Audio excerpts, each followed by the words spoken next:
Hello मेरे प्यारे बच्चों। तो एक बार फिर से आप सभी का स्वागत है हमारे YouTube चैनल पे। ठीक है। तो बेटा हमने अभी तक हमने क्लास 12th का इलेक्ट्रोस्टैटिक्स स्टार्ट किया है। और इलेक्ट्रोस्टैटिक्स में हमने पढ़ा था कि हमें स्टेशनरी चार्जेस के बारे में पढ़ना है, चार्ज क्या होता है। ठीक है। उसके बाद हमने चार्ज की प्रॉपर्टीज़ के बारे में पढ़ा था। उसके बाद हमने पढ़ा था कि किसी भी बॉडी को चार्ज कैसे किया जा सकता है। ठीक है। बेसिक फंडा क्या होता है, आपको इलेक्ट्रॉन्स का ट्रांसफ़र करना होता है। बात समझ में आ रही है। ठीक है। उसके बाद हमने देखा था कि कूलम्स लॉ क्या होता है, ये दो पॉइंट चार्जेस के बीच में कितना इलेक्ट्रोस्टैटिक फोर्स लग रहा है उसके बारे में आपको बताता है। फिर हमने बात की थी कि ग्रेविटेशनल फोर्स और इलेक्ट्रोस्टैटिक फोर्स में क्या डिफरेंस होता है। ठीक है। ये सारी चीज़ें हम अभी तक पढ़ चुके हैं। और उसके बाद हमने प्रिंसिपल ऑफ सुपरपोजिशन पढ़ा था, और प्रिंसिपल ऑफ सुपरपोजिशन और कूलम्स लॉ के हमने क्वेश्चंस किए थे।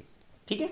इसमें बेटा कुछ चीज़ें रह गई थी, तो मैं पहले आपको उनके बारे में बता देता हूं और उसके बाद हम स्टार्ट करेंगे बेटा इलेक्ट्रिक फील्ड। ठीक है। लेकिन पहले जो अभी कुछ चीजें मुझे आपको बतानी थी और जो रह गई हैं, पहले मैं उनके बारे में बता देता हूं। जैसे जैसे एक चीज है बेटा कि आपको यह पता होना चाहिए कि कंडक्टर क्या होते हैं, ठीक है, और इंसुलेटर्स क्या होते हैं। ठीक है। मान लीजिए आपके पास ये कोई मटेरियल है, ये कुछ भी हो सकता है। ठीक है। ये कॉपर का कोई टुकड़ा हो सकता है, या एल्यूमिनियम का, या वुडन ब्लॉक हो सकता है, या प्लास्टिक का टुकड़ा हो सकता है, कुछ भी हो सकता है। तो जाहिर सी बात है कि ये बहुत सारे एटम्स से मिलके बना हुआ होगा, है ना। बहुत सारे एटम्स से मिलके बनी हुई होगी बेटा ये चीज। ठीक है। अब इन एटम्स के आउटर मोस्ट ऑर्बिट में इलेक्ट्रॉन्स होते हैं, जाहिर सी बात है। ठीक है। अब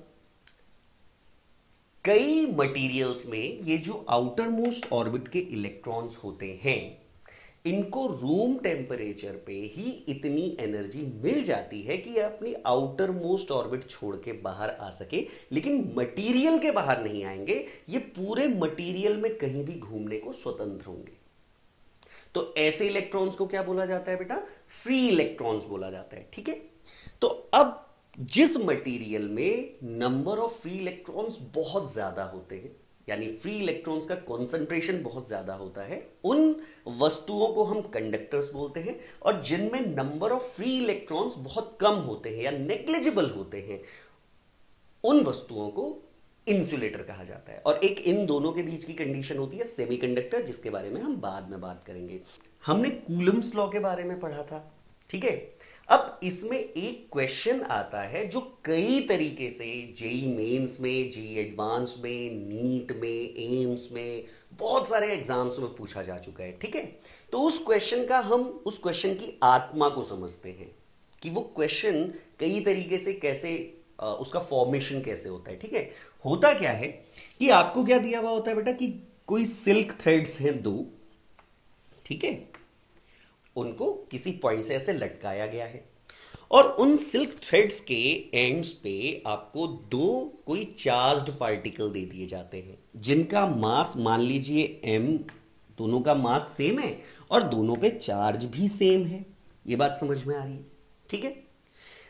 अब पहले इस क्वेश्चन को समझो कि ये सिल्क थ्रेड क्यों दी गई। ये सिल्क थ्रेड इसलिए दी गई कि इसका जो इससे चार्ज लीक ना हो। अगर ये कोई कंडक्टर होगा तो जाहिर सी बात है चार्ज कंडक्ट करके इधर उधर जाएगा, ठीक है, लीक करेगा। तो ये सिल्क थ्रेड देने का क्या मतलब है, इंसुलेटर देने का क्या मतलब है कि इसका जो क्यू चार्ज है वो समय के साथ चेंज नहीं होगा, उस पर क्यू चार्ज ही बना रहेगा। वो कहीं मीडियम से कहीं इधर उधर लीक नहीं होता है वो चार्ज। ठीक है। अच्छा, तो होगा क्या बेटा, इस तरह के सारे क्वेश्चंस में क्या होता है, आपको दिया जाता है कि ये एंगल है थीटा, इस तरह से कुछ दिया जाता है। बहुत क्वेश्चंस बन सकते हैं। आप बेसिक चीज समझो कि क्या पूछ रहा है वो। तो वो आपको क्या कहेगा, वो आपको कहेगा कि मान लीजिए अभी ये दोनों चार्जेस इक्विलिब्रियम में है। ठीक है। मान लीजिए ये इक्विलिब्रियम में है, तो थीटा की वैल्यू बताइए क्या होगी। सबसे बेसिक क्वेश्चन ये बन सकता है। तो देखो बेटा, ध्यान से अगर आप देखोगे तो ये जो दो चार्जेस हैं सिल्क थ्रेड से बंधे हुए, ये क्योंकि सेम नेचर का चार्ज है तो ये क्या करेंगे, ये एक दूसरे को रिपेल करेंगे। रिपेल करेंगे करेंगे करेंगे करेंगे, और एक कंडीशन ऐसी आएगी जब ये इक्विलिब्रियम में आ जाएंगे। ठीक है, तो हम उस इक्विलिब्रियम कंडीशन की बात करते हैं।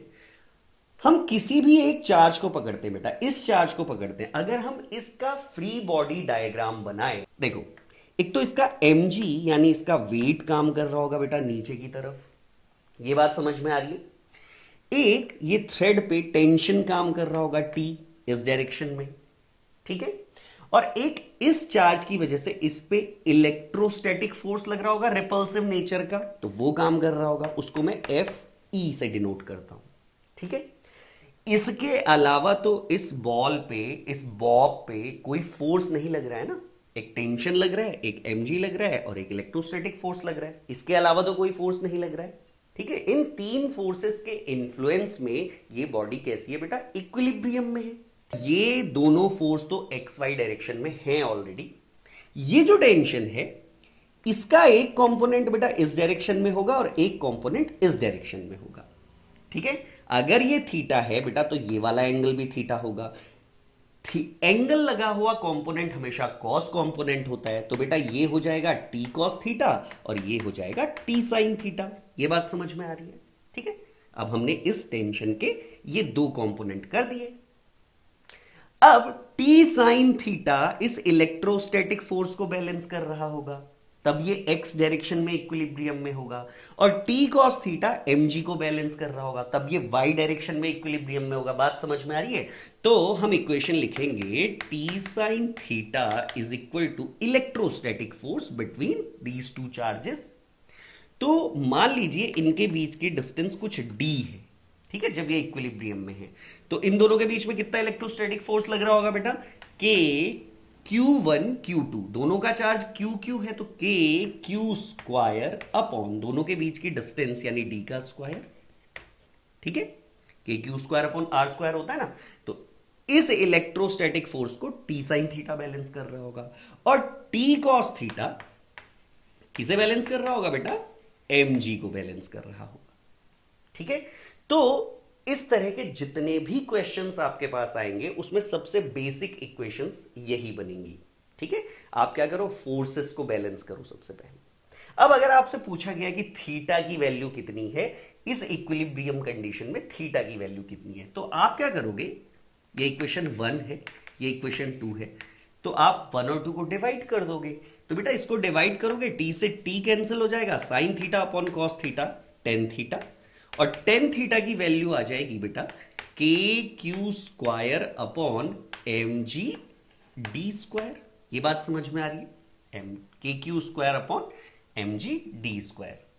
ठीक है, अच्छा, तो ये आपका थीटा की वैल्यू आ गई, टेन इनवर्स के Q square mg upon mg d square. ठीक है, तो पहला क्वेश्चन ये बनता है। अब इसमें और क्या क्वेश्चंस बनते हैं, इस पूरी असेंबली को आप किसी मीडियम में, मान लो आपने इसको पानी में डुबो दिया। ठीक है, मान लीजिए आपने इस पूरी असेंबली को, इस पूरे सिस्टम को उठा के पानी में डुबो दिया, और आपको क्वेश्चन में दिया गया है कि पानी या उस मीडियम में डुबोने के बाद भी थीटा चेंज नहीं हो रहा है। ठीक है, तो आपको उस मीडियम का डाइलेक्ट्रिक कांस्टेंट बताना है। दूसरा क्वेश्चन क्या बनता है, इस तरीके से बनता है। ठीक है, अब इस दूसरे क्वेश्चन को बेटा कैसे प्रोसीड करेंगे, देखो ध्यान से देखो, मैं आपको बेसिक फंडा बता रहा हूं अभी। ठीक है, बेसिक फंडा कि किस तरह से क्वेश्चंस बनते हैं, किस तरह से क्वेश्चंस फॉर्म होते हैं, ये बात समझ में आ रही है? तो बेटा अगर आपने इस पूरी असेंबली को किसी भी लिक्विड में डुबो दिया, ठीक है, तो अब अगर हम इसकी, और थीटा चेंज नहीं हो रहा है, ठीक है, तो अगर अब हम इस सिस्टम की बात करें, अगर अब हम इस सिस्टम की बात करें, तो बेटा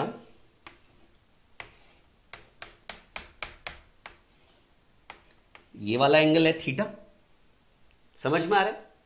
और अब मैंने इसे किसी ऐसे मीडियम में डुबो दिया जिसका डाइलेक्ट्रिक कांस्टेंट मान लो k है। ठीक है, अब पहले आप डाइलेक्ट्रिक कांस्टेंट के बारे में सोचिए कि डाइलेक्ट्रिक कांस्टेंट अपने आप में क्या होता है। मैंने आपको क्या बताया था कि मान लीजिए दो चार्जेस हैं Q1 और Q2, ठीक है, और ये एक दूसरे से r डिस्टेंस पे है। तो हवा में यानी एयर या वैक्यूम इलेक्ट्रोस्टैटिक्स की लैंग्वेज में, इनके बीच में जो फोर्स लगेगा वो होगा KQ1 यानी 1/4 pi epsilon not. Epsilon not is permittivity of free space, क्योंकि अभी ये एयर में रखे हुए इसलिए 1/4 pi epsilon not Q1 Q2 upon R square. और मान लीजिए इन्हें किसी मीडियम में डुबो दिया जाता है, तो अब इनके बीच में लगने वाला फोर्स चेंज हो जाएगा, क्योंकि इलेक्ट्रोस्टैटिक फोर्स मीडियम पे डिपेंड करता है। बात समझ में आ रही है? तो अब हो जाएगा 1/4 पाई एप्सिलॉन नॉट इनटू के। ये के यही डाइलेक्ट्रिक कांस्टेंट है, Q1 Q2 upon R square. अगर आप इन दोनों को डिवाइड कर दोगे बेटा तो ये K आ जाएगा। K यानी डाइलेक्ट्रिक कांस्टेंट। यानी डाइलेक्ट्रिक कांस्टेंट क्या होता है, आप एयर में फोर्स निकालो और इलेक्ट्रोस्टैटिक फोर्स, और आप उस मीडियम में इलेक्ट्रोस्टैटिक फोर्स निकालो, ठीक है, बिना चार्जेस या डिस्टेंस में कोई चेंजेस लाए हुए। क्या करना है, आपको कोई सिस्टम है उसको आपको देखना है कि एयर में इन दोनों के बीच में कितना फोर्स लग रहा है, और उस मीडियम में डालने पर, मीडियम में कैसे डालना है, ना तो आपको चार्ज को चेंज करना है वो चार्जेस जो हैं, ना उनके बीच की डिस्टेंस को चेंज करना है। तो मीडियम में डालने पर उनके बीच का फोर्स देखना है, और उन दोनों का जो रेशियो होता है बेटा वही डाइलेक्ट्रिक कांस्टेंट कहलाता है। ठीक है, अब इसको आपने, इस असेंबली को आपने एक ऐसे सिस्टम में, ऐसे मीडियम में डुबो दिया जिसका डाइलेक्ट्रिक कांस्टेंट K है। अच्छा, अब क्या होगा, ध्यान से देखो, उसने क्वेश्चन में दिया हुआ है कि ये थीटा चेंज नहीं हो रहा है। बात समझ में आ रही है, थीटा चेंज नहीं हो रहा है। तो अब क्या हो रहा होगा, देखो ध्यान से देखो, देखो mg तो अभी वही काम कर रहा होगा, ठीक है। mg यार मीडियम के अंदर डुबोने पर भी उसके वेट में कोई परिवर्तन थोड़ी ना आएगा, mg तो वही काम कर रहा होगा, ठीक है। इसकी वजह से जो इलेक्ट्रोस्टैटिक फोर्स लग रहा होगा अब वो चेंज हो जाएगा, तो उसको अब मैं Fe डैश बोल देता हूं, Fe डैश बोल देता हूं। ये बात समझ में आ रही है? अच्छा, अब क्योंकि थीटा वही है तो टेंशन भी चेंज हो जाएगा, इसको भी मैं T डैश बोल देता हूं, ठीक है। क्यों टेंशन चेंज हो जाएगा, क्योंकि पहले इस टेंशन का जो ये कंपोनेंट था, ठीक है, ये वाला जो कंपोनेंट था T साइन थीटा, वो किसको बैलेंस कर रहा था, 1/4 pi epsilon not Q1 Q2 upon R square. अब वो किसे बैलेंस कर रहा होगा, 1/4 pi epsilon not into K Q1 Q2 upon R square. अब तो चेंज हो जाएगा ना, इसलिए ये टेंशन चेंज हो जाएगा, ठीक है। तो अब ये बेटा ये हो जाएगा T डैश कॉस थीटा, और ये हो जाएगा T डैश साइन थीटा, ठीक है। तो अब यहां से Fe डैश जो होगा बेटा वो T डैश साइन थीटा के बराबर हो जाएगा, ठीक है। लेकिन T डैश कॉस थीटा क्या mg के बराबर होगा, नहीं, क्योंकि वर्टिकल डायरेक्शन में अब एक और फोर्स लगने लगेगा जिसको हम बॉइंट फोर्स कहते हैं। ये बात समझ में आ रही है? और वो बॉइंट फोर्स ऊपर की तरफ लग रहा होगा, जाहिर सी बात है, ठीक है। और बाइंड फोर्स क्या होता है, बाइंड फोर्स किसी भी ऑब्जेक्ट के द्वारा हटाए गए या डिस्प्लेस किए गए लिक्विड के वेट के बराबर होता है, ठीक है। बात समझ में आ रही है? तो मान लीजिए पहले इसकी जो डेंसिटी थी, ठीक है, इस ऑब्जेक्ट की जो डेंसिटी है मान लीजिए वो सिग्मा है। जिस ऑब्जेक्ट मान लीजिए कॉपर का बना हुआ है तो उसकी डेंसिटी सिग्मा है, और जिस लिक्विड या जिस मीडियम के अंदर ये डुबोया जाता है उसकी डेंसिटी मान लीजिए रो है, ठीक है। तो इस mg को आप क्या लिख सकते हो, मास क्या होता है बेटा, वॉल्यूम इंटू डेंसिटी। थोड़ी देर के लिए मान लीजिए कि इसका वॉल्यूम v है, तो volume into density into g। ये बात समझ में आ रही है, ठीक है। और बॉइंट फोर्स क्या होता है, बॉइंट फोर्स मैं अभी सिर्फ आपको लिखना समझा रहा हूं, क्वेश्चन आपको ही करना है, ठीक है। आपको मैं बेसिक कॉन्सेप्ट बता रहा हूं कि वहां पे यूज क्या होगा। तो बॉइंट फोर्स क्या होता है बेटा, बॉइंट फोर्स होता है डिस्प्लेस किए गए लिक्विड के वेट के बराबर, ठीक है। अब डिस्प्लेस किए गए लिक्विड का वेट क्या होगा? देखो, डिस्प्लेस किए गए लिक्विड का वॉल्यूम तो वही होगा ना जो उस बॉब का वॉल्यूम है। जब उस बॉब को लिक्विड के अंदर डुबोया जाएगा तो वो बॉब के वॉल्यूम के बराबर ही तो लिक्विड को डिस्प्लेस करेगा, और उसकी डेंसिटी रो है, तो रो इंटू वी इंटू जी, ये हो गया बॉइंट फोर्स। ये बात समझ में आ रही है? तो इस तरीके से आप T dash cos theta plus बॉइंट force को mg के बराबर बैलेंस करोगे, और एफ ई डैश को टी डैश साइन थीटा के बराबर बैलेंस करोगे, और फिर आपका पहले जो एफ ई था वो एयर में था, और ये जो एफ ई डैश आ रहा है, इन दोनों का जो रेशियो होगा वो आपका डाइलेक्ट्रिक कांस्टेंट कहलाएगा। ये बात समझ में आ रही है? तो ये बेसिक फंडा है। इस तरह के क्वेश्चंस बहुत सारे बन सकते हैं। ये जो क्वेश्चन है, इस तरह का क्वेश्चन आपका जेई मेंस में भी पूछा गया है, एडवांस में भी पूछा गया है, नीट में भी पूछा गया है, बोर्ड्स में भी पूछा गया है, हर जगह पूछा गया है। ठीक है, तो आपको ये बेसिक फंडे आपको पता होने चाहिए कि अच्छा इस तरह का क्वेश्चन यार बन सकता है यहां से। ठीक है बेटा, चलिए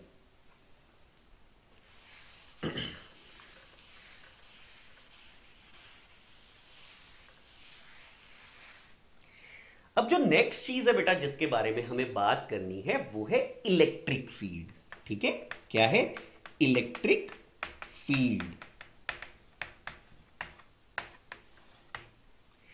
अब देखो, इलेक्ट्रिक फील्ड बहुत इंपॉर्टेंट चीज है। आपको इलेक्ट्रिक फील्ड बहुत अच्छे से समझ में आना चाहिए अगर आपको इलेक्ट्रोस्टैटिक्स समझनी है, और इसके बहुत अच्छे लेवल के क्वेश्चंस आपको करने, तो आपको इलेक्ट्रिक फील्ड और उसका कॉन्सेप्ट बहुत अच्छे से समझ में आना चाहिए।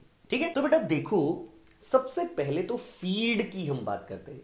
आपने फील्ड नाम की क्वांटिटी कहां सुनी है? सबसे पहले आपने सुना होगा ग्रेविटेशन में, ग्रेविटेशनल फील्ड। ठीक है, इलेक्ट्रिक फील्ड, ठीक है, मैग्नेटिक फील्ड। तो ये फील्ड क्या होता है उसको समझने के लिए पहले हमें फोर्सेस के बारे में जानना पड़ेगा। तो बेटा फोर्स आपको पता है दो तरह के होते हैं, एक कांटेक्ट और एक non contact.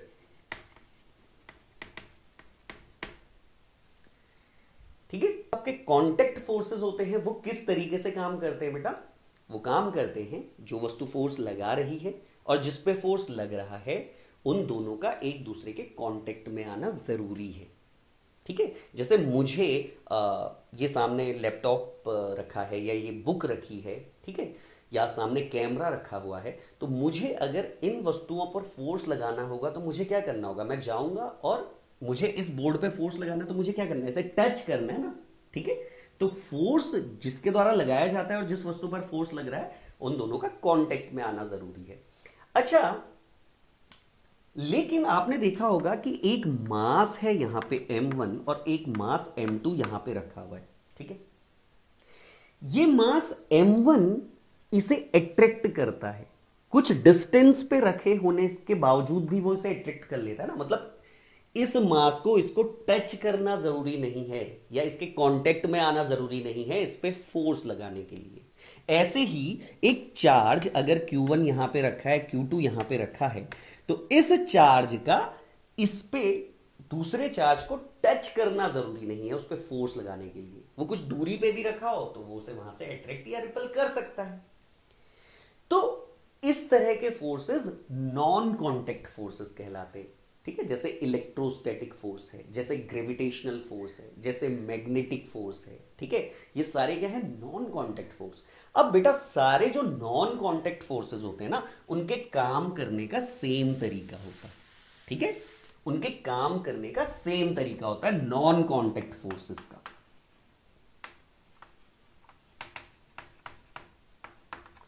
Non contact forces के काम करने का क्या तरीका होता है? देखो, मान लो ये कोई ऑब्जेक्ट है।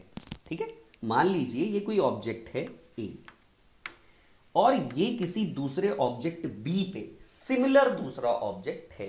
जैसे मास है तो दूसरा मास है, एक चार्ज है तो दूसरा चार्ज है, एक मैग्नेट है तो दूसरा मैग्नेट है। ये बात समझ में आ रही है? तो इसको इस पे फोर्स लगाना है बिना टच किए हुए। ठीक है, बिना कांटेक्ट में आए हुए। तो क्या करेगा? ये अपने चारों तरफ अपना कुछ ऐसा अपने चारों तरफ ये जनरेट कर देगा कि उसके अंदर ये दूसरा ऑब्जेक्ट लाया जाए तो वो खुद ब खुद फोर्स फील करे। ठीक है, तो इसका ये जो ऑरा है यही फील्ड कहलाता है। बात समझ में आ रही है? अब अगर मास है तो वो अपने चारों तरफ एक ग्रेविटेशनल फील्ड क्रिएट कर देगा, जिसमें कोई दूसरा मास आएगा तो वो अट्रैक्टिव फोर्स फील करेगा। कोई चार्ज है, स्टेशनरी चार्ज, तो वो अपने चारों तरफ इलेक्ट्रोस्टैटिक फील्ड या इलेक्ट्रिक फील्ड जनरेट कर देगा, जिसमें कोई दूसरा चार्ज आएगा तो वो अट्रैक्टिव या रिपल्सिव फोर्स फील करेगा। ऐसे ही कोई मैग्नेट है तो वो अपने चारों तरफ एक मैग्नेटिक फील्ड जनरेट कर देगा, जिसमें कोई दूसरा मैग्नेट आएगा तो वो अट्रैक्टिव या रिपल्सिव फोर्स फील करेगा। हम ये सोच सकते हैं कि किसी भी चार्ज के चारों तरफ का वो स्पेस या वो रीजन जिसमें कोई दूसरा चार्ज अगर रखा जाए तो वो अट्रैक्टिव या रिपल्सिव फोर्स फील करे, तो उस रीजन को या उस स्पेस को हम क्या कहेंगे? उस चार्ज का इलेक्ट्रिक फील्ड कहेंगे। ठीक है, और फील्ड से रिलेटेड एक और बात है बेटा जो मुझे आपको बिल्कुल स्टार्टिंग में बतानी चाहिए थी, लेकिन अब भी बता रहा हूं तो कोई प्रॉब्लम नहीं है। देखिए, स्टेशनरी चार्ज जो होता है ना, स्टेशनरी चार्ज, एक स्टेशनरी चार्ज जो होता है वो सिर्फ इलेक्ट्रिक फील्ड जनरेट करता है। ठीक है, इलेक्ट्रोस्टैटिक फील्ड या इलेक्ट्रिक फील्ड जनरेट करता है। वेलोसिटी जीरो यानी स्टेशनरी है। कांस्टेंट वेलोसिटी से चलता हुआ चार्ज, ठीक है, अगर वेलोसिटी कांस्टेंट है तो ये मैग्नेटिक फील्ड भी क्रिएट करता है। इलेक्ट्रोस्टैटिक फील्ड के साथ साथ ये मैग्नेटिक फील्ड भी क्रिएट करता है। ये बात समझ में आ रही है?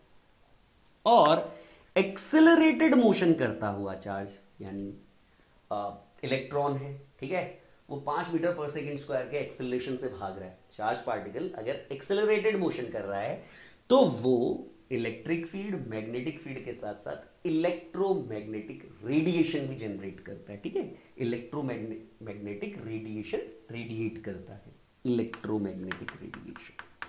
तो ये अब थोड़ा सा और इसके बारे में कुछ चीजें जानने की कोशिश करते हैं। देखो, इसको दिखाया जाता है बेटा ई वेक्टर से। ठीक है, वेक्टर क्वांटिटी है फील्ड, कोई भी फील्ड, चाहे वो ग्रेविटेशनल फील्ड हो, चाहे वो इलेक्ट्रिक फील्ड हो, चाहे वो मैग्नेटिक फील्ड हो, ये सारे जो फील्ड्स होते हैं सब वेक्टर क्वांटिटीज होती हैं। ठीक है, दूसरी चीज क्या है, अगर हम इलेक्ट्रिक फील्ड को मैथमेटिकली देखें बेटा, अगर हम इलेक्ट्रिक फील्ड को मैथमेटिकली देखें कि इलेक्ट्रिक फील्ड क्या होता है, तो देखो, मान लो ये कोई क्यू चार्ज रखा हुआ है। ठीक है, ये कोई क्यू चार्ज रखा हुआ है, तो जाहिर सी बात है ये अपने चारों तरफ एक फील्ड जनरेट कर देगा, फील्ड जनरेट कर देगा। थ्योरेटिकली तो मुझे पता है, ठीक है, क्वालिटेटिवली तो मुझे पता है कि किसी भी चार्ज के चारों तरफ उसका एक इलेक्ट्रिक फील्ड होगा, स्टेशनरी चार्ज के चारों तरफ। ठीक है, लेकिन अगर मैं मैथमेटिकली बताना चाहूं तो कैसे बताऊंगा? मान लो मुझे इससे कुछ आर डिस्टेंस पे कोई पॉइंट पी है, इस पॉइंट पे मुझे इसकी वजह से इलेक्ट्रिक फील्ड बताना है। ठीक है, देखो बेटा, मान लो ये आपका चार्ज क्यू रखा हुआ है यहां पे। ठीक है, मुझे अब इससे आर डिस्टेंस पे कोई पॉइंट है पी, इस पे मुझे, इस पॉइंट पे मुझे क्या बताना है? इलेक्ट्रिक फील्ड बताना है मैथमेटिकली। अभी क्वालिटेटिवली तो पता है, लेकिन क्वांटिटेटिवली बताना है क्या होगा। तो मैं यहां पे एक क्यू नॉट दूसरा चार्ज लाऊंगा। ठीक है, इसको हम क्या कहते हैं? इसको हम कहते हैं पॉजिटिव, इसको हम कहते हैं बेटा टेस्ट चार्ज। ठीक है, आपको इलेक्ट्रोस्टैटिक्स में ये टेस्ट चार्ज हर जगह मिलेगा। अब थोड़ा सा पहले इस टेस्ट चार्ज के बारे में समझिए कि टेस्ट चार्ज है क्या। ठीक है, ये टेस्ट चार्ज इतना छोटा होता है, बहुत छोटा चार्ज है कि ये ओरिजिनल चार्ज का जो इलेक्ट्रिक फील्ड है उसको अफेक्ट नहीं करता। बात समझ में आ रही है? अगर मैं इसको टेस्ट चार्ज ना मानूं तो इसकी वजह से यहां पे कुछ इलेक्ट्रिक फील्ड होगा और इसकी खुद की वजह से भी कोई फील्ड होगा इसके आसपास। ये बात समझ में आ रही है? ये बात समझ में आ रही है? तो हम टेस्ट चार्ज एक बहुत छोटा सा चार्ज लेते हैं जो इस चार्ज के इलेक्ट्रिक फील्ड को अफेक्ट नहीं करता है। ये बात समझ में आ रही है? अब आप क्या देखोगे, कि इसकी वजह से, इस कैपिटल चार्ज क्यू की वजह से यहां पे इलेक्ट्रिक फील्ड कितना, आपको ये बताना है। ठीक है, तो इस स्मॉल क्यू नॉट पे कितना फोर्स लग रहा होगा, कूलम्स लॉ आपको पता है कितना लग रहा होगा बेटा, के Q1 Q2 upon R square.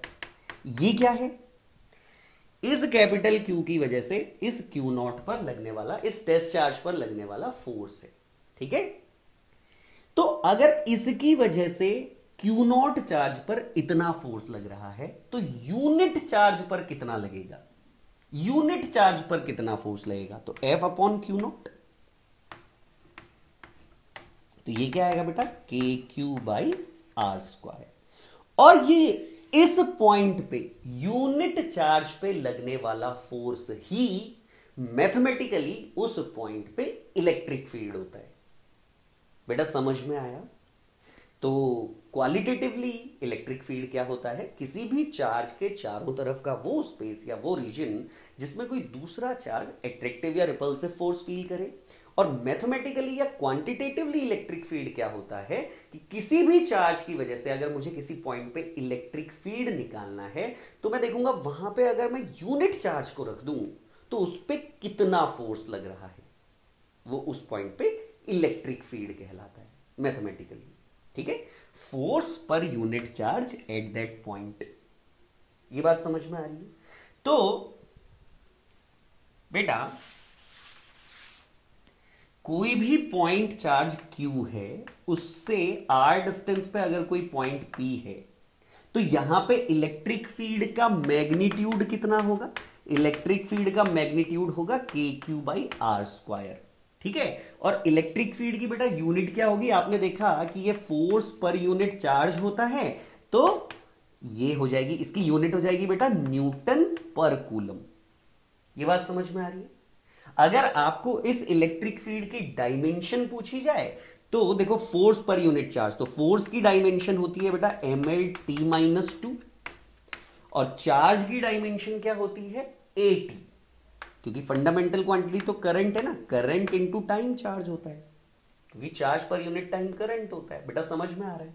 तो इसको अगर हम अच्छे से लिखेंगे तो ये आ जाएगा बेटा ml a-1 t-3 electric field की डायमेंशन, इलेक्ट्रिक फील्ड की यूनिट न्यूटन पर कूलम।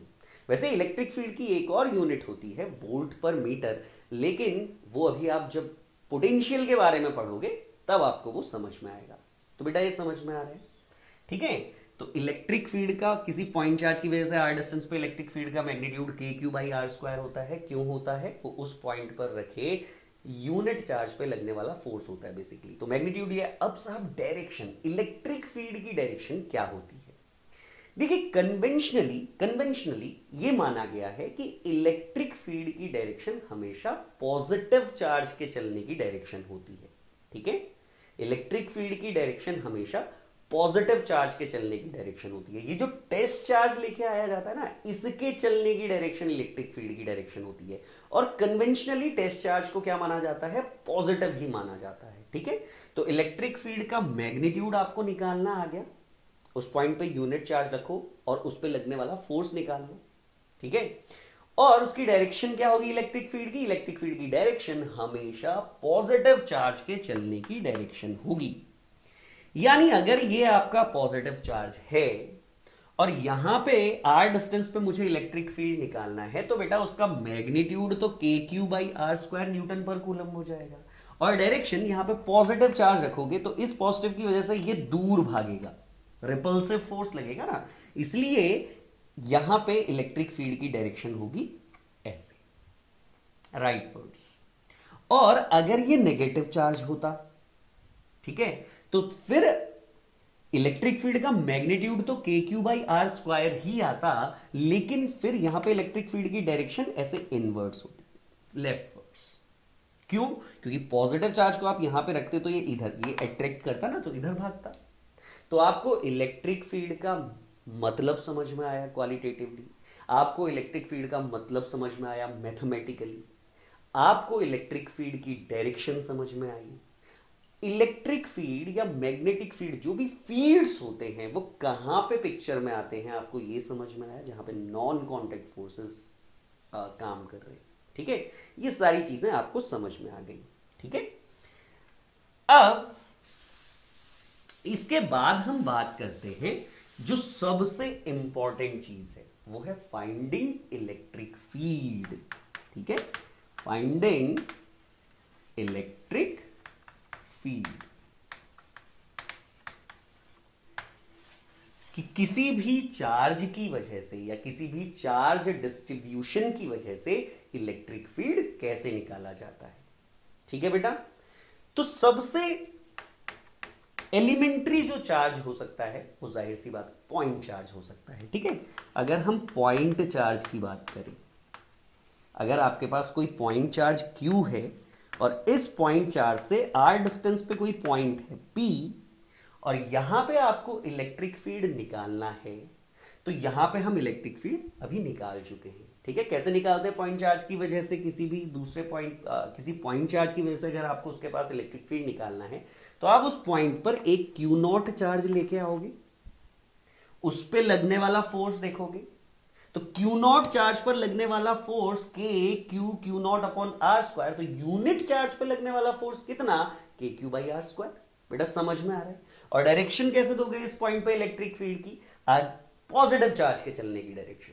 अगर यहां पे पॉजिटिव चार्ज होता और ये भी पॉजिटिव होता, अगर ये पॉजिटिव चार्ज होता तो यहां पे पॉजिटिव चार्ज किधर चलता? इधर। और अगर यहां पे नेगेटिव चार्ज होता तो यहां पे पॉजिटिव रखा हुआ पॉजिटिव चार्ज किधर चलता? इधर। ये बात समझ में आ रही है?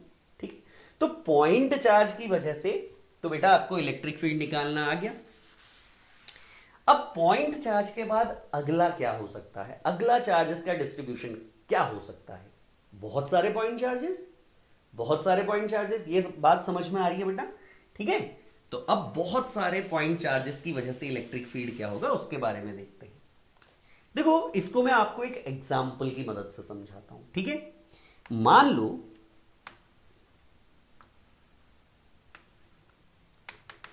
ये आपके पास बेटा कोई स्क्वायर है। ठीक है, यहां पे कोई चार्ज रखा हुआ है Q Q Q। ठीक है, 3 वर्टिसेस पे Q Q Q चार्ज रखा हुआ है, और इस स्क्वायर की जो साइड है बेटा वो A है। ये बात समझ में आ रही है? आपसे पूछा गया कि इस पॉइंट P पर इलेक्ट्रिक फील्ड क्या होगा। अब देखो, जैसा आपने एक सेम कूलम्स लॉ में पढ़ा था, कूलम्स लॉ किस चीज के बारे में बताता है? 2 पॉइंट चार्जेस के बीच में लगने वाले फोर्स के बारे में बताता है, और स्टेशनरी चार्जेस के बीच में लगने वाले फोर्स के बारे में बताता है। तो वहां पे क्या होता था? 2 चार्जेस रखे हैं तो ठीक है, और बहुत सारे चार्जेस रखे हैं तो आप प्रिंसिपल ऑफ सुपरपोजिशन अप्लाई करते थे। ठीक, अगर आपको प्रिंसिपल ऑफ सुपरपोजिशन बहुत अच्छे से समझना है तो प्लीज लेक्चर 2 डिस्क्रिप्शन में दिया हुआ है, पहले उसको देखिए। लेक्चर 1 और लेक्चर 2 देखिए, फिर आपको ये लेक्चर 3 बहुत अच्छे से समझ में आएगा, और जिन्होंने पढ़ा हुआ है उनको मालूम है। ठीक है, अब यहां पे देखो, यहां पे इलेक्ट्रिक फील्ड इस पॉइंट चार्ज की वजह से भी होगा। ठीक है, इस पॉइंट चार्ज की वजह से भी होगा, और इस पॉइंट चार्ज की वजह से भी होगा। ठीक है, अभी हमने पढ़ा है कि किसी भी पॉइंट चार्ज Q की वजह से R डिस्टेंस पे जो इलेक्ट्रिक फील्ड होता है वो KQ by R square newton per coulomb होता है। ये बात समझ में आ रही है? तो बेटा इस पॉइंट चार्ज की वजह से यहां पे जो इलेक्ट्रिक फील्ड होगा, ठीक है, अच्छा साइन नहीं दिया हुआ है तो सारे पॉजिटिव होंगे, तो अगर ये पॉजिटिव है, ठीक है, तो यहां पे इलेक्ट्रिक फील्ड की डायरेक्शन क्या होगी? पॉजिटिव चार्ज ऐसे दूर भागेगा, तो इसकी वजह से इलेक्ट्रिक फील्ड की डायरेक्शन ये, इसकी वजह से ये भी पॉजिटिव है तो इलेक्ट्रिक फील्ड की डायरेक्शन ये, और इसकी वजह से इलेक्ट्रिक फील्ड की डायरेक्शन ये। अब इसकी वजह से इलेक्ट्रिक फील्ड कितना होगा? KQ by R square newton per coulomb. इसकी वजह से कितना होगा? KQ by R square newton per coulomb. और इसकी, पहले हम चलो इन दोनों की बात कर लेते हैं। ठीक है, पहले इन दोनों चार्जेस की बात कर लेते हैं। तो फिर से वही बात, इन दोनों का जो रिजल्टेंट होगा, ठीक है, ये फोटो F है, ये फोटो F है, तो इन दोनों का जो रिजल्टेंट होगा बेटा वो इस डायरेक्शन में होगा, और कितना होगा? F√2। ये बात समझ में आ रही है? फोटो √2, फोटो है KQ by A square, KQ/A²√2। ये तो इन दोनों की वजह से इलेक्ट्रिक फील्ड हो गया, तो इनका रिजल्टेंट आ गया बेटा इस डायरेक्शन में इतना, और इसकी वजह से यहां पे इलेक्ट्रिक फील्ड कितना होगा, KQ/R²। ये वाली डिस्टेंस बेटा, ये A है, ये A है, तो ये क्या होगा, A√2, तो इसका स्क्वायर बेटा 2A² हो जाएगा, तो ये हो जाएगा KQ/2A²। ऐड कर दो दोनों को, तो यहां पे नेट इलेक्ट्रिक फील्ड आ गया। तो इलेक्ट्रिक फील्ड भी हमको वैसे ही निकालना है जैसे हमने कूलम्स लॉ में क्वेश्चन किए थे, ठीक है। 2 पॉइंट चार्ज थे तो KQ1 Q2/R², और बहुत सारे चार्ज थे तो इंडिविजुअल चार्ज की वजह से फोर्स निकाला और वेक्टर सम कर दिया, क्योंकि फोर्स वेक्टर क्वांटिटी है।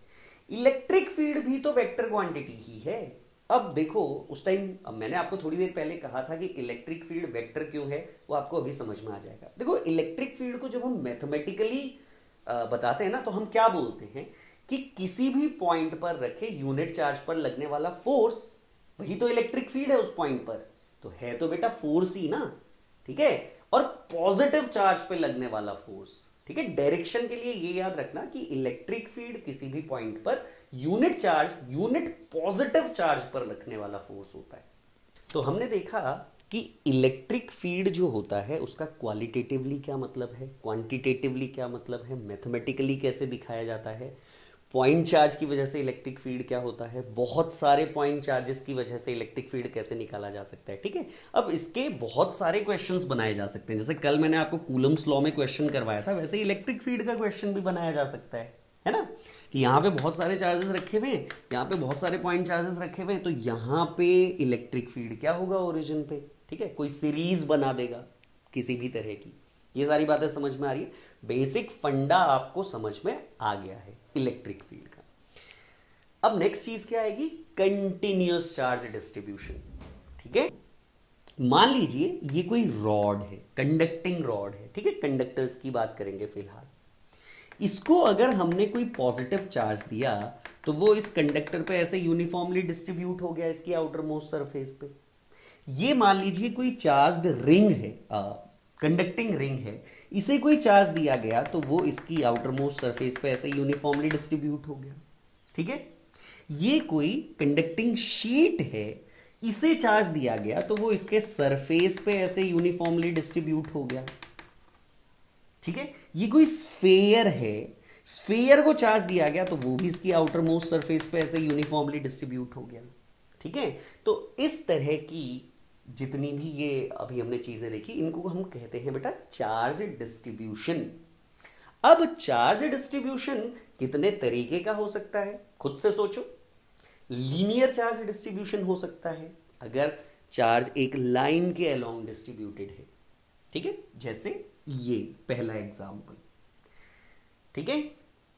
सरफेस चार्ज डिस्ट्रीब्यूशन हो सकता है अगर चार्ज किसी सरफेस पे यूनिफॉर्मली डिस्ट्रीब्यूटेड है, अगर चार्ज किसी सरफेस पे डिस्ट्रीब्यूटेड है, यूनिफॉर्मली या नॉन यूनिफॉर्मली वो तो बात की बात है। ये बात समझ में आ रही है। जैसे यहां पे जैसे स्फीयर है, तो स्फीयर पे चार्ज उसकी आउटर मोस्ट सरफेस पे डिस्ट्रीब्यूटेड है, तो सरफेस चार्ज डिस्ट्रीब्यूशन है। कोई शीट है, कंडक्टिंग शीट, उसको चार्ज दिया गया तो वो उसकी सरफेस पे डिस्ट्रीब्यूटेड है, इसलिए वहां पे सरफेस चार्ज डिस्ट्रीब्यूशन है, ठीक है। तो सर आपने अभी कहा कि कंडक्टर्स में चार्ज तो हमेशा आउटर मोस्ट सरफेस पे ही डिस्ट्रीब्यूटेड होता है। हाँ, तो कंडक्टर के केस में हमेशा सरफेस चार्ज डिस्ट्रीब्यूशन या लीनियर चार्ज डिस्ट्रीब्यूशन ही आएगा। और एक तीसरी चीज होती है बेटा वॉल्यूम चार्ज डिस्ट्रीब्यूशन। अगर कहीं वॉल्यूम में चार्ज डिस्ट्रीब्यूटेड है, ये बात आपकी आएगी इंसुलेटर्स में, ठीक है। जैसे कोई इंसुलेटर, कोई स्फीयर है, वुडन स्फीयर है, इंसुलेटर है, तो उसके पूरी वॉल्यूम में भी चार्ज डिस्ट्रीब्यूटेड रह सकता है। ये बात समझ में आ रही है। तो आपका जो चार्ज डिस्ट्रीब्यूशन है वो 3 तरीके का होता है, ठीक है। लीनियर चार्ज डिस्ट्रीब्यूशन, ठीक है, लीनियर चार्ज डिस्ट्रीब्यूशन अगर एक लाइन के अलोंग चार्ज डिस्ट्रीब्यूटेड है। सरफेस चार्ज डिस्ट्रीब्यूशन अगर एक सरफेस में किसी एरिया में चार्ज डिस्ट्रीब्यूटेड है। और वॉल्यूम चार्ज डिस्ट्रीब्यूशन अगर किसी वॉल्यूम में चार्ज डिस्ट्रीब्यूटेड है, ठीक है, ठीक है। तो अगर किसी लाइन के अलोंग चार्ज डिस्ट्रीब्यूटेड है तो यहां हम एक टर्म डिफाइन करते हैं बेटा, लीनियर चार्ज डेंसिटी, जिसको हम लैम्डा से दिखाते हैं, और कुछ नहीं है, बस वो नाम दे दिया गया लीनियर चार्ज डेंसिटी, ठीक है। जैसे मास डेंसिटी क्या होती है, यूनिट वॉल्यूम का मास, वैसे लीनियर चार्ज डेंसिटी क्या हो जाएगी, यूनिट लेंथ का चार्ज।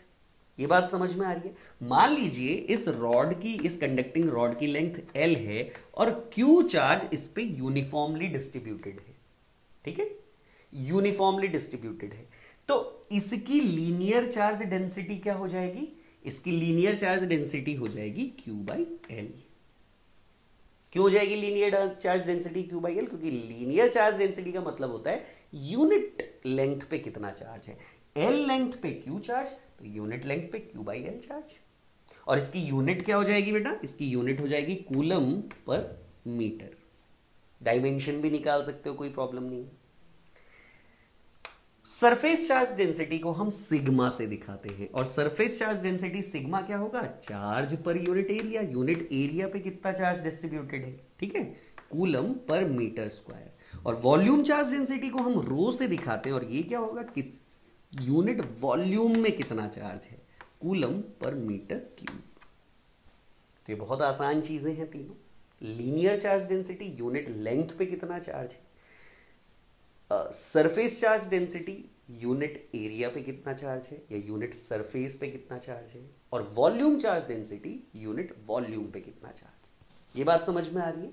तो इस तरह की चीजों को हम डिफाइन करते हैं चार्ज डिस्ट्रीब्यूशन में। इस तरह का चार्ज डिस्ट्रीब्यूशन या तो लेंथ के अलोंग चार्ज डिस्ट्रीब्यूट होगा, अब वो यूनिफॉर्म है या नॉन यूनिफॉर्म है उसकी क्वेश्चन में बात करेंगे, लेकिन अभी हमको फिलहाल ये समझना है कि चार्ज या तो लेंथ के अलोंग डिस्ट्रीब्यूट हो सकता है, या किसी सरफेस पे डिस्ट्रीब्यूट हो सकता है, या किसी वॉल्यूम में डिस्ट्रीब्यूट हो सकता है। तो चार्ज डिस्ट्रीब्यूशन भी आपको समझ में आ गया।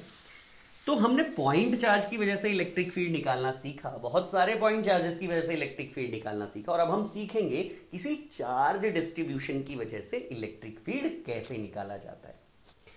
इसके बेटा दो तरीके होते हैं, ठीक है। एक तरीका बेसिक इंटीग्रेशन वाला तरीका है, जिसके बारे में अभी हम पढ़ेंगे, और दूसरा तरीका है गॉस थ्योरम। गॉस थ्योरम क्या है, क्यों यूज होती है, उसके बारे में हम बाद में बात करेंगे, ठीक है। तो अभी हम फिलहाल पढ़ने जा रहे हैं कि किसी भी दुनिया के किसी भी चार्ज डिस्ट्रीब्यूशन की वजह से अगर आपको इलेक्ट्रिक फील्ड निकालना है तो कैसे निकालोगे। तो देखिए मैं आपको एक एग्जांपल से समझाता हूं, ठीक है। मान लीजिए एक कंडक्टिंग रॉड है बेटा, ठीक है, एक कंडक्टिंग रॉड है, उस रॉड की जो लेंथ है वो L है, और उस रॉड का जो मास है वो M है, ठीक है। Q चार्ज इस रॉड को दिया गया, कंडक्टिंग रॉड है, ठीक है। तो वो Q चार्ज इसकी आउटर मोस्ट सरफेस पे यूनिफॉर्मली डिस्ट्रीब्यूट हो जाएगा, है ना, यूनिफॉर्मली डिस्ट्रीब्यूट हो जाएगा, थिन रॉड है तो सरफेस पे यूनिफॉर्मली डिस्ट्रीब्यूट हो गया। अब हमको इस रॉड की मदद से, इस रॉड की वजह से, इस चार्ज्ड रॉड की वजह से इसके मिड पॉइंट से x डिस्टेंस पे एक कोई पॉइंट ले लिया हमने P, यहां पे हमको इलेक्ट्रिक फील्ड बताना है कितना होगा। जाहिर सी बात है चार्ज डिस्ट्रीब्यूशन है तो उसके आसपास इलेक्ट्रिक फील्ड होगा। पॉइंट चार्ज की वजह से हम निकाल चुके हैं, बहुत सारे चार्जेस की, पॉइंट चार्जेस की वजह से हम निकाल चुके हैं। अब हमें इस चार्ज डिस्ट्रीब्यूशन की वजह से उस पॉइंट P पर इलेक्ट्रिक फील्ड कितना होगा ये निकालना है। तो सोचो कैसे करोगे, कैसे करोगे। देखो हमें पॉइंट चार्ज की वजह से r डिस्टेंस पे इलेक्ट्रिक फील्ड कैसे निकाला जाता है ये तो पता है ना, ये तो पता है, लेकिन हमें चार्ज डिस्ट्रीब्यूशन की वजह से नहीं पता। तो इसको बहुत सारे पॉइंट चार्जेस में तोड़ दीजिए, ठीक है, बहुत सारे पॉइंट चार्जेस में तोड़ दीजिए और उनको इंटीग्रेट कर दीजिए। ये बात समझ में आ रही है। तो मैं क्या करूंगा, इसको r डिस्टेंस लीजिए, ठीक, L लेंथ की रॉड है, इसका मास m है, Q चार्ज इस पे यूनिफॉर्मली डिस्ट्रीब्यूटेड है, ठीक है। इससे r डिस्टेंस पे, इसके मिड पॉइंट से r डिस्टेंस पे हमें इलेक्ट्रिक फील्ड निकालना है, कितना होगा, ठीक है। अब देखो ये हाँ हाँ बेटा, तो अब देखो कैसे करना है। देखो मैं क्या करता हूं, इससे x डिस्टेंस पे एक छोटा सा dx ले लेता हूं। क्यों ले रहा हूं बेटा छोटा सा dx?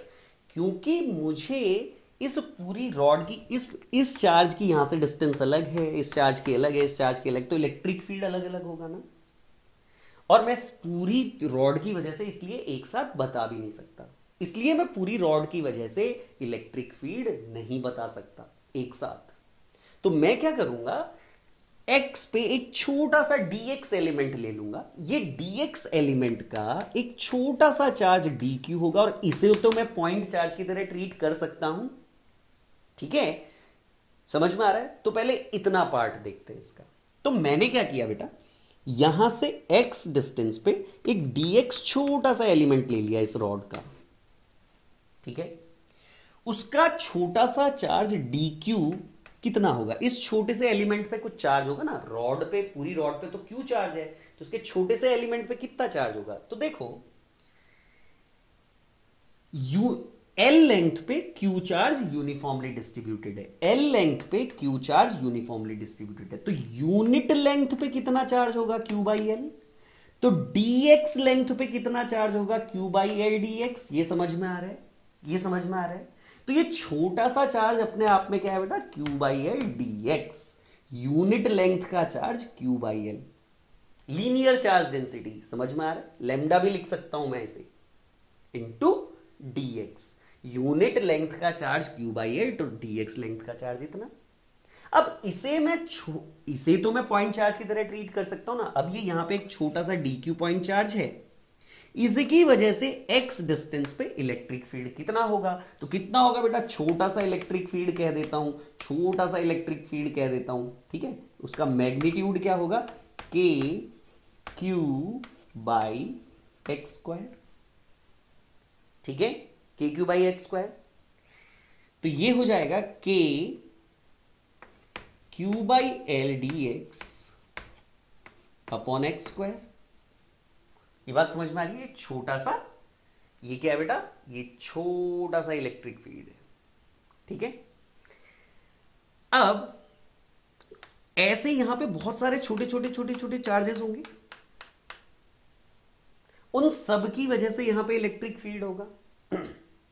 तो इसी को तो हम इंटीग्रेशन कहते हैं, छोटे छोटे। जिस दिन मैंने आपको इंटीग्रेशन पढ़ाया था, अगर आपने इंटीग्रेशन नहीं पढ़ाया तो सबसे पहले बेसिक मैथमेटिक्स का लेक्चर देखिए, ठीक है। छोटे छोटे छोटे पार्ट्स को जोड़ने का मतलब ही तो इंटीग्रेशन होता है। तो इस छोटे से एलिमेंट की वजह से इलेक्ट्रिक फील्ड छोटा सा ये है, तो पूरी रॉड की वजह से इलेक्ट्रिक फील्ड क्या होगा, इसको इंटीग्रेट कर दोगे, ठीक है। और इंटीग्रेट कहां से कहां तक करोगे, देखो x के रेस्पेक्ट में इंटीग्रेशन हो रहा है ना, तो इंटीग्रेशन कहां से कहां तक करोगे बेटा, इस रॉड के लिए x की वैल्यू देखो, इस रॉड के लिए x की वैल्यू क्या है, इसको हम यहां मिड पॉइंट से r नहीं मानते हैं, हम इस एंड से r मान लेते हैं। ये बात समझ में आ रही, ठीक है, क्योंकि उससे कैलकुलेशन थोड़ी सी कॉम्प्लिकेटेड हो जाएंगी, हालांकि वो भी आसान है, पर ठीक है। हाँ बेटा, तो इस छोटे से पॉइंट चार्ज की वजह से इलेक्ट्रिक फील्ड आपको पता चल गया, तो पूरी रॉड की वजह से इसको इंटीग्रेट कर दोगे। अब इंटीग्रेशन x की लिमिट लगानी है ना, तो x की लिमिट r से, इस रॉड के लिए देखो r से r प्लस एल तक, ये बात समझ में आ रही है, r से r प्लस एल तक, ठीक है। अब इसको इंटीग्रेट कैसे करोगे बेटा, के क्यू बाई एल, के क्यू बाई एल, ठीक है।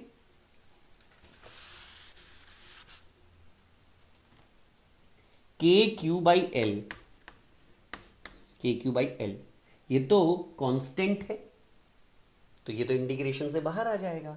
और किस चीज को इंटीग्रेट करना है बेटा, dx बाई एक्स स्क्वायर को, कहां से कहां तक, r से आर प्लस एल तक। ये बात समझ में आ रही है? ठीक है, तो ये x to the power -2 dx का इंटीग्रेशन क्या होगा? x की पावर -2 + 1 अपॉन -2 + 1 यानी x की पावर -1 अपॉन -1 यानी -1 अपॉन x। और जब आप इसमें लिमिट लगाओगे KQ/L, ठीक है, और -1/x लिमिट लगाओगे r प्लस एल यानी 1 upon r plus L -1 upon r, और एक माइनस साइन था तो बेसिकली ये प्लस हो जाएगा, ये माइनस हो जाएगा। ठीक है, कैलकुलेशन आप कर सकते हो, उसमें कोई रॉकेट साइंस नहीं है कैलकुलेशन करने में। ठीक है, ये इंटीग्रेशन ये मैथमेटिकल पार्ट है, ये बात समझ में आ रही है? उसके लिए आपको इंटीग्रेशन की प्रैक्टिस होनी चाहिए, लेकिन उसके पीछे की फिजिक्स समझो कि मैंने यहां पे एलिमेंट क्यों लिया, एलिमेंट की लिमिट कैसे लगाई जाती है और उसको इंटीग्रेट क्यों किया। इन चीजों के बारे में थोड़ा सा आप सोचिए। मैथमेटिकल पोर्शन तो वो आपको इंटीग्रेशन करना आता है तो आप कर लोगे बड़ी आसानी से, बहुत आसान सा इंटीग्रेशन है dx/x² का। ठीक है, तो अब आपको क्या समझ में आया बेटा? आपको यह समझ में आया कि चार्ज डिस्ट्रीब्यूशन जो होते हैं उनकी वजह से इलेक्ट्रिक फील्ड कैसे निकाला जाता है। ठीक है, ये बात समझ में आ रही है? तो आज हम अपना लेक्चर यहीं पे समाप्त करते हैं। ठीक है, तो इलेक्ट्रिक फील्ड अभी हम निकालेंगे। नेक्स्ट लेक्चर में हम देखेंगे कि रिंग की वजह से इलेक्ट्रिक फील्ड कैसे निकाला जाता है, स्फेयर पे अगर चार्ज है तो उसकी वजह से इलेक्ट्रिक फील्ड कैसे निकाला जाता है, किसी भी तरह की शेप हो उसकी वजह से इलेक्ट्रिक फील्ड कैसे निकाला जाता है। ठीक है, लेकिन फिलहाल आप आज ये सारी चीजें कंप्लीट कर दीजिए। Thank you.